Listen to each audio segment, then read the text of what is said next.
दाम्पत्याची मुलीसह विष पिऊन आत्महत्या, कॅन्सर पीडित पत्नीच्या उपचारासाठी केरळमधून आलेलं दाम्पत्याचा मृत्यू, 12 वर्षांची मुलगी सुखरूप. कॅन्सरमुळे दाम्पत्य नैराश्यात असल्याची माहिती.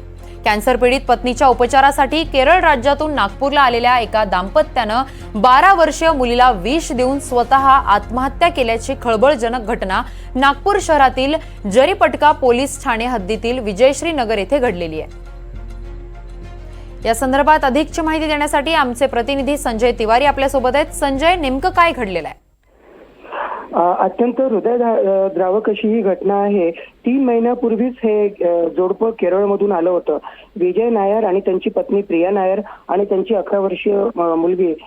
पण जी पत्नी आहे प्रिया नायर, त्यांना ब्लड कॅन्सर होता आणि त्यांच्या उपचारासाठी दर आठवड्याला किमान 18,000 रुपयाचा खर्च व्हायचा.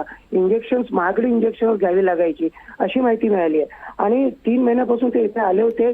भाड्याच्या खोलीत राहत होते, पण पैसे संपले होते, काही रोजगार पण नव्हता आणि या सगळ्या कारणामुळे त्यांनी शेवटी हा टोकाचा निर्णय घेतला. मुलीला आधी त्यांनी विष दिलं, 11 वर्षीय मुलीला. पण जेव्हा ती बेशुद्ध झाली आणि त्यानंतर शुद्धीवर आली, त्यावेळेस लक्षात आलं की आई वडील दोघेही दाद देत नाहीयेत, झोपलेले आहेत. तिने शेजार पाजार त्यांना सांगितलं आणि त्यांना बोलवलं आणि त्यांनी मग त्यांना रुग्णालयात नेलं. त्यावेळेस त्यांचा मृत्यू झाल्याचं आढळून आलं. त्यांनी कोल्ड्रिंक मधून विष घेतल्याचं आढळून आलेलं आहे. अगदीच संजय, धन्यवाद तुम्ही दिलेल्या या माहितीसाठी.